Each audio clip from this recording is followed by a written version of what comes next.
Bismillahirrahmanirrahim.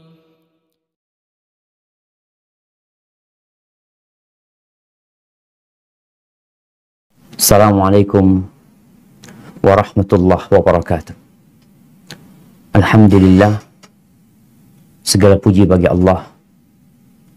Wassalatu wassalamu ala Rasulillah.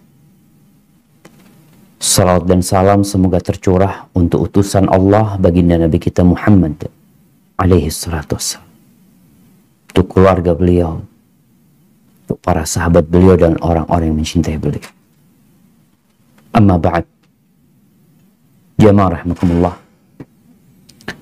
Berapa banyak orang-orang yang kita kenal yang telah pergi meninggalkan kita.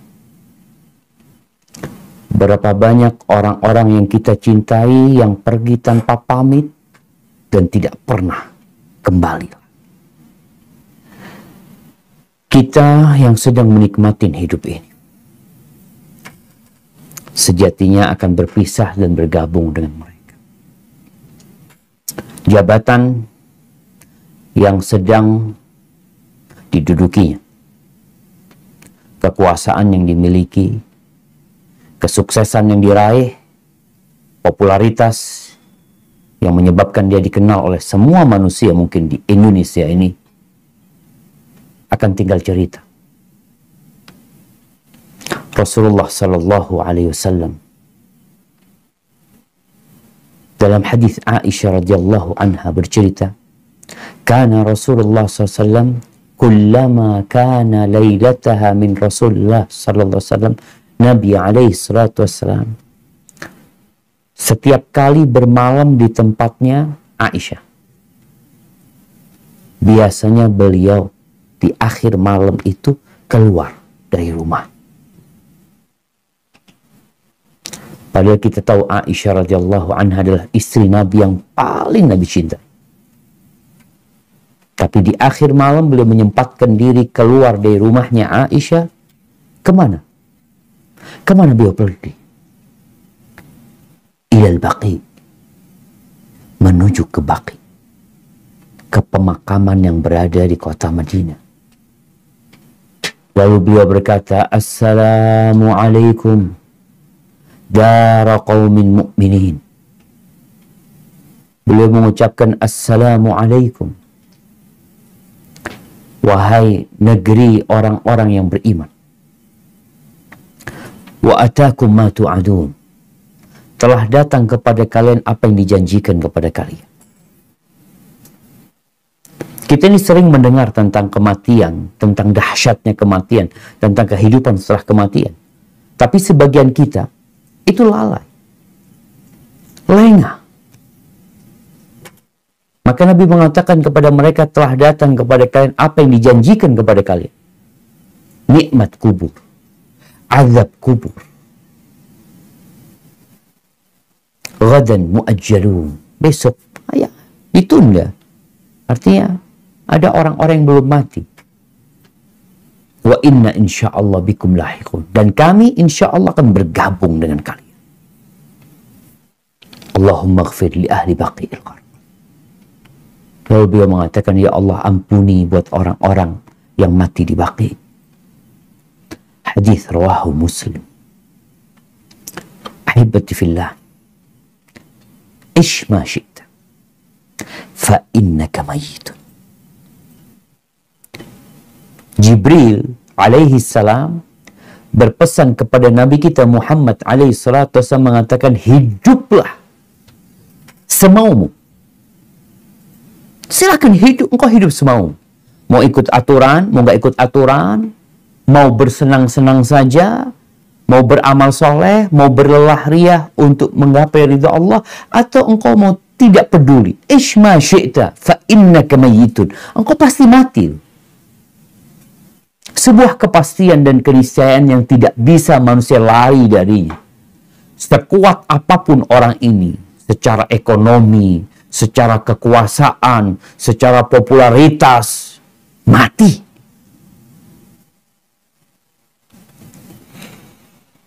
Kalau dikatakan kepada kita, 30 hari lagi kamu akan mati. Dokter mengatakan kayaknya umurmu nggak panjang lagi. Mungkin 30 hari lagi. Itu kalau nyampe. Kira-kira apa yang akan kita lakukan? Kalau dikatakan kepada kita 7 hari lagi engkau akan mati. Berubahkah kita? Atau kita tetap seperti apa adanya? Kalau dikatakan kepada kita 3 hari lagi engkau akan. Semakin mendekat kepada kematian, kita biasanya semakin bersiap-siap. Lalu kalau terakhir dikatakan besok engkau akan mati, mungkin kita tidak akan keluar dari masjid. Mungkin kita akan duduk, berzikir, bertasbih, membaca Al-Quran, kita akan sholat, kita akan minta maaf kepada orang-orang yang pernah kita sakitin, kita akan bertobat kepada Allah Azza wa Jalla. Mungkin seperti itu yang akan terjadi. Sedangkan sejatinya kita ini udah divonis mati. Bukankah di surat Az-Zumar ayat 30-31 Allah Jalla Jalaluhu mengatakan innaka mayyitun wa innahum mayyitun. Innaka mayyitun. Kau mati. Ini dikatakan kepada Nabi Muhammad SAW. Dan orang-orang bakal mati semuanya. Abu Jahal mati, Abu Lahab mati, Fir'aun mati, Namrud mati. Tapi orang soleh juga mati, kita lihat. Nabi Adam meninggal dunia, Nabi Nuh meninggal, Nabi Ibrahim meninggal. Nabi Ishak, Yakub, Yusuf, semua meninggal dunia. Nabi Musa meninggal dunia. Dan Nabi kita Muhammad alaihi salatu wassalam terbukti meninggal dunia. 1431 tahun yang lalu beliau meninggal dunia. Beliau dikubur. Anda ingin mengajak antum membayangkan kalau antum mati besok, lalu antum diantarkan ke kuburan, ingat nih. Sekarang yang sedang di rumah, coba pandang-pandang keluargamu. Yang laki pandang istrinya, pandang anak-anaknya. Yang istri pandang suaminya, pandang anak-anaknya. Kira-kira kalau engkau mati besok, kemudian engkau dimakamkan, adakah mereka yang mau mendampingi dirimu di kuburan? Nggak ada. Sebagaimana engkau tidak mendampingi ayahmu ketika mati, atau kakekmu ketika mati, kawanmu, sahabatmu ketika mati, engkau tidak mendampingi dia, engkau tinggal dia, dan kita pun akan ditinggal seperti itu. Baik. Untuk membayangkan kengerian kuburan, sejatinya kita lihat ya, Rasulullah SAW mengajarkan kepada kita setiap sholat, sebelum salam, setelah di awal kita Allahu Akbar, lalu kita baca Al-Fatihah, lalu kita baca surat, lalu kita ruku, kita bangkit dari ruku, kita sujud, kita duduk, sujud, berdiri lagi. Dan di akhir sebelum salam, setelah rangkaian ibadah ini, Nabi mengajarkan doa kepada kita apa? Alaihi salatu wassalam, Allahumma inni a'udzubika min azabil qabr. Ya Allah, aku berlindung kepadamu dari azab kubur. Kita belum bicara neraka jahanam. Mulai dengan azab kubur. Awal manzilin min manazilil akhirah. Tempat singgah pertama dalam perjalanan menuju ke akhir. Wa a'udzubika min azabi jahannam. Baru kita berlindung kepada Allah dari azab neraka. Kebayang. Kalau antum di kamar, di rumah, dikasih rumah, kasih ruangan kosong, dimatiin lampunya, lalu antum nggak disiksa, cuma ditinggal di situ, tanpa handphone, tanpa listrik, tanpa apa-apa, sendirian udah antum di ruangan itu selama 1 tahun. Apa yang akan dirasakan? Setahun kelamaan, sebulan aja di ruangan itu tanpa handphone, tanpa kawan, kita akan stres. Makanya ada orang-orang yang na'udzubillah bunuh diri. Dia berpikir dia selesai dari semua hujatan, dari semua masalah, dari semua problematika. Dia mati bunuh diri. Engkau akan sendirian di sana. Lebih parah lagi engkau di sana.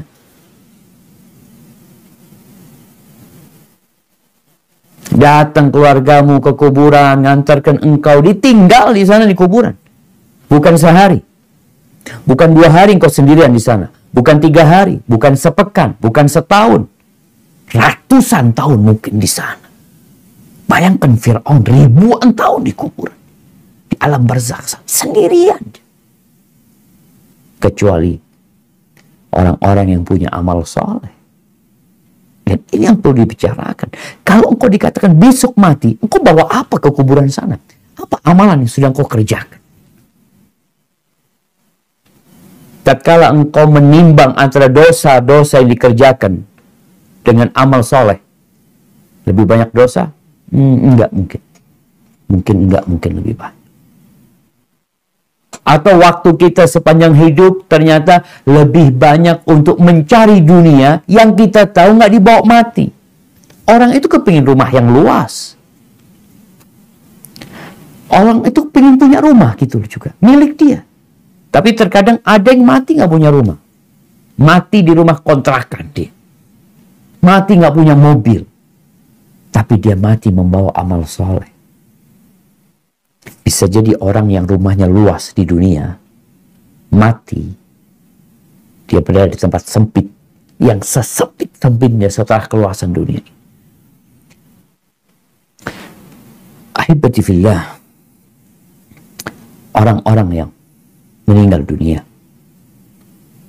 akan menyesal ketika tidak punya persiapan. Oleh karena itu Nabi SAW mengatakan aktsiru dzikra hadzimil ladzat. Kalian perbanyak mengingat penghancur kelezatan. Penghancur kelezatan. Gimana jemaah? Bayangin ana sekarang di sini, ana bisa ngobrol sama antum, ada kawan-kawan di sini, ana merasakan AC, ana bisa makan, berjumpa sama teman, berjumpa dengan orang tua bersama anak, tahu-tahu semua diputus, kita taruh di ruangan yang sempit. Sempit-sempitnya. Lalu kita akan ditanya, man rabbu? Ma dinu? Man nabi? Tanpa ada yang menolak. Coba kita lihat angan-angan orang mati. Apa sih yang dia inginkan? Kalau orang soleh, dalam hadis riwayat Bukhari, Rasulullah sallallahu alaihi wasallam mengatakan, "Idza wudi'atil janazah wahtamalaha ar-rijalu ala a'naqihim."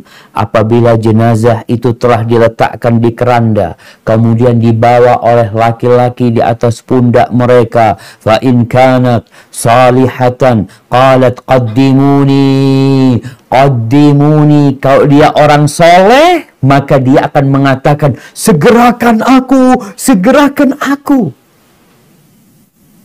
Kok bisa? Iya. Dunia yang begitu luas ini, dunia yang begitu mempesona, yang begitu menggoda, yang membuat kita merasakan kelezatannya bersama kepahitannya, itu penjara buat orang-orang soleh yang beriman. Penjara. Jadi kematian buat mereka adalah sebuah keindahan sebenarnya ketika harus pindah menuju ke tempat yang lebih luas. Kalau orang soleh, bukan orang kaya, bukan pejabat, bukan orang yang populer, bukan orang yang banyak followernya, orang soleh kata Nabi. Dia akan mengatakan qaddimuni. Wa in kanat ghaira salihah, tapi kalau dia itu bukan orang soleh, jenazah ini akan berkata, ya wailaha aina yadhhabuna biha.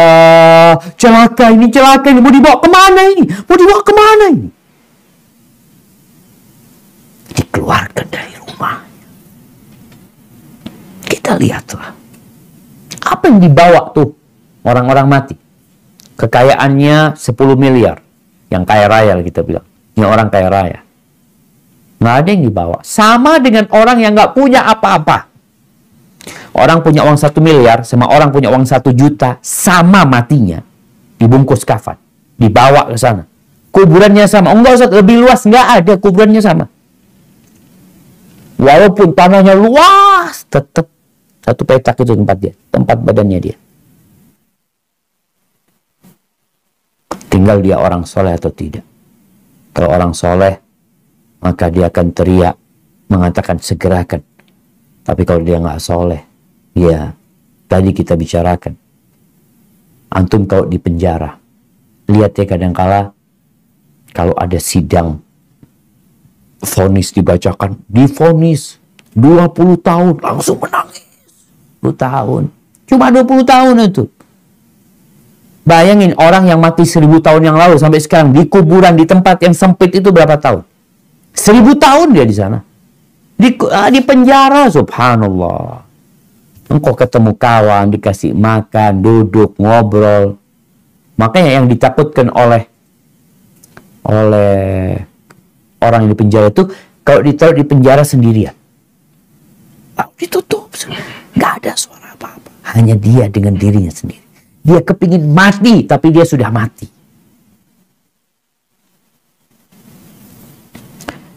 Di hadis Bara bin Azib radhiyallahu anhu, ketika Nabi SAW menceritakan tentang dicabutnya nyawa, kemudian dikembalikan ke kuburan, lalu dikatakan yunadi munadin minas sama, ada yang menyeru dari langit mengatakan an sadaqa abdi. Ketika ditanya man rabbuk, man nabiyuk, dia bisa menjawab.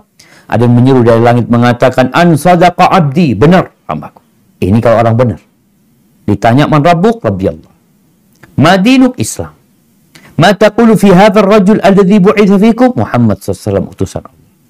Tapi kalau orang ini fajir, orang yang imannya ikut-ikutan, nggak ada keyakinan di dirinya, hanya lisannya yang mengatakan, hanya status yang berada di KTP dia muslim, tapi dia tidak meyakini hal itu dan tidak tampak dalam perbuatannya.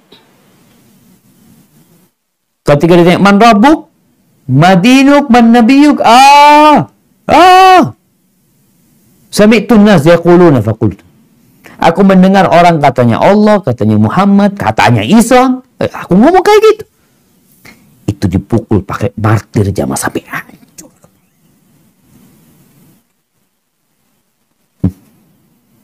Meminta tolong sama siapa? Makanya ketika engkau besok mati, apa yang akan kita lakukan? Tapi kalau dia bisa menjawab dengan benar karena keyakinan dan amalan dia, maka ada yang menyuruh mengatakan an sadaqa abdi, benar, hambaku itu benar. Jawabannya sahih semuanya. Fa'afrishuhu minal jannah wa albisuhu minal jannah. Berikan dia kasur dari surga. Berikan kepada dia pakaian dari surga. Tempat yang sempit itu tahu-tahu jadi luas, jadi indah. Waftahu lahu baban ilal jannah. Dan bukakan bagi dia pintu ke surga. Nggak sendirian sudah jamaah. Orang tuh sendirian kalau pegang handphone bisa bertahan dia. Gimana kalau di kuburan dibukakan pintu surga, dia melihat keindahan surga. Kata Nabi SAW, fayatihi min rauhiha wa tibiha.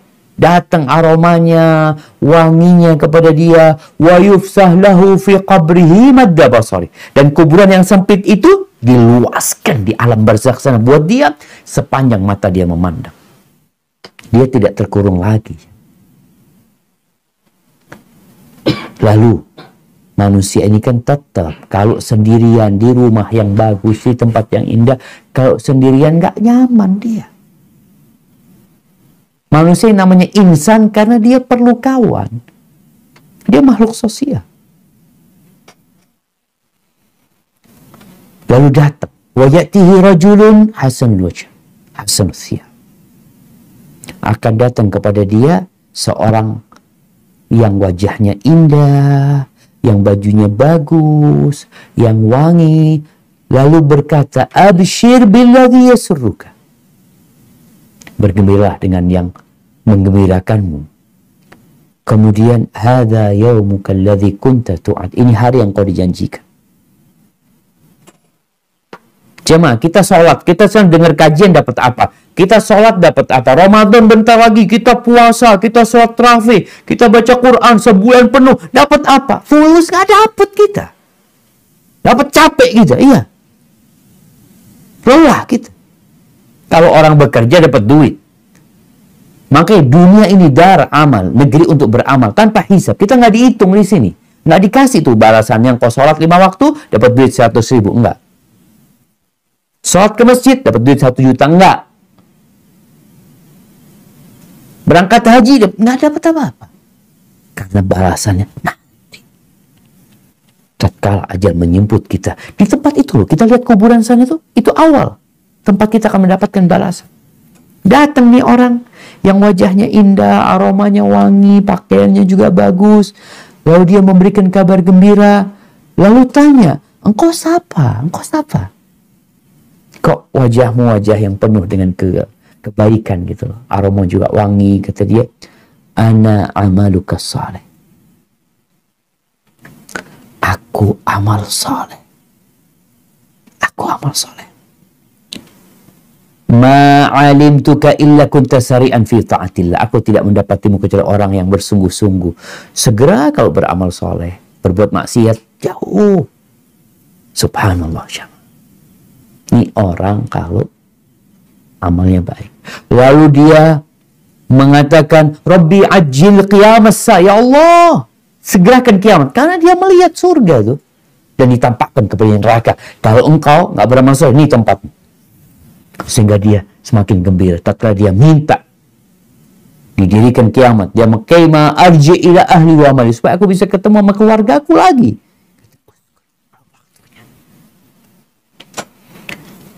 Tapi kalau orang jahat, kalau dia orang jahat, orang yang jauh dari ketaatan, maka akan ada yang menyeru dari langit mengatakan, an kadzaba abdi, dusta hambaku itu.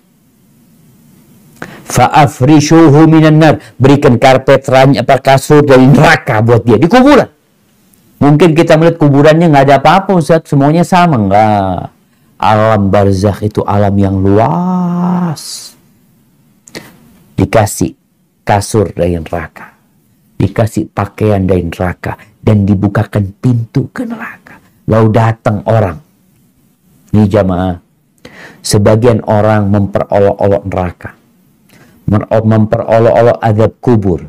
Tidak mempercayai adanya hari akhirat. Ketika masuk neraka, oh nanti aku ketemu sama orang-orang terkenal.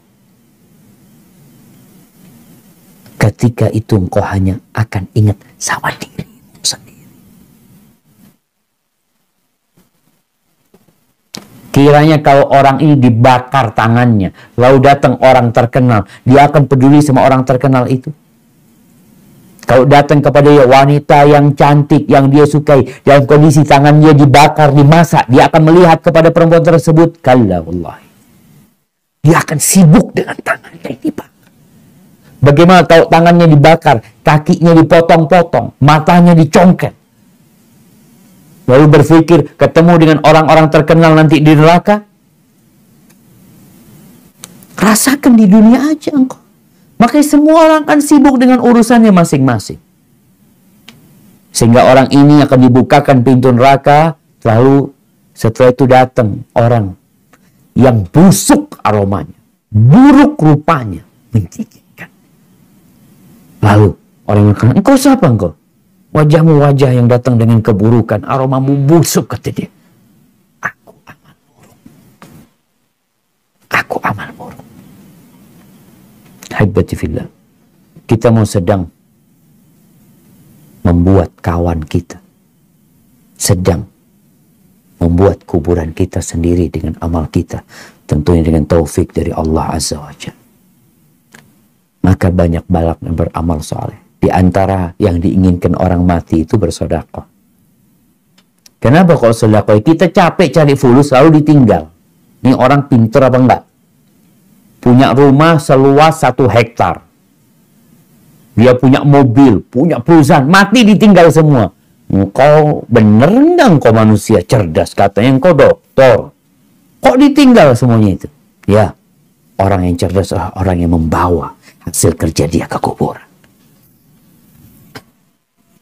Di surat Al-Munafiqun ayat 10 sampai 11.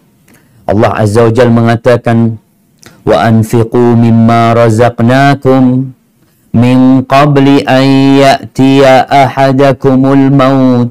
Infakkan dari apa yang kami rizkikan kepada kalian sebelum datangnya kematian. Fayaqula Rabbi, kemudian orang ini mengatakan, Rabbi laula akhartani ila ajalin qarib. Kalau engkau akhirkan umurku sedikit aja, dikit dimundurin. Kalau mati jam 7 umpamanya, mati jam 7:05. Kepingin apa orang ini? Kepingin apa? Kepingin menyelesaikan bangunan rumahnya? Ingin menyelesaikan pembelian tanah? Apa yang dia inginkan? Fa'asaddaq. Dia ingin sedekah. Wa akum minas salihin. Dan aku jadi orang soleh gitu. Tahu nih sedekah ini bukti keimanan. Orang kerja mengeluarkan uangnya berbagi jalan Allah. Itu bukti engkau beriman dengan hari akhir. Bukti keyakinan bahwa dunianya akan hancur. Bahwa dunia ini hina. Makanya Nabi SAW ketika beliau tidur di atas tikar yang membekas di perutnya, para sahabat sedih. Mereka mengingat, ya Rasulullah, tuh raja-raja Persia, raja-raja Romawi, bergelimang harta, hidup dalam kemewahan, menikmati dunia ini. Sedangkan engkau, ya Rasulullah, kau tidur di atas tikar membekas di perutmu. Apa kata Nabi SAW? Mali walid dunya. Apa urusanku sama dunia ini? Apa urusanku sama dunia? Innama mathali wa mathalud dunya karakibin istadhalla tahta syajara thumma raha wa tarakaha. Aku ini seperti hubunganku sama dunia ini seperti seorang musafir, pengembara yang naik onta, naik kendaraan, tahu-tahu singgah di bawah pohon, berteduh, lalu pergi meninggalkan pohon itu selama-lamanya. Dan Nabi kita alaihissalam di kuburnya itu sudah 1431 tahun. Hidup di dunia cuma 63 tahun. Bayangin tuh orang-orang yang hidup di dunia. Berapa lama hidup di dunia? Lebih lama di kuburannya sebelum nanti di akhirat. Wala yuakhirallahu nafsan idza jaa ajaluha wallahu khabirun bima ta'mal. Allah nggak akan menunda apabila ajal itu sudah tiba. Kebanyakan orang mati ini yang akan dia sesali karena menunda-nunda. Hadza wallahu a'lam bissawab. Mungkin itu yang bisa saya sampaikan. Kurang lebihnya mohon maaf.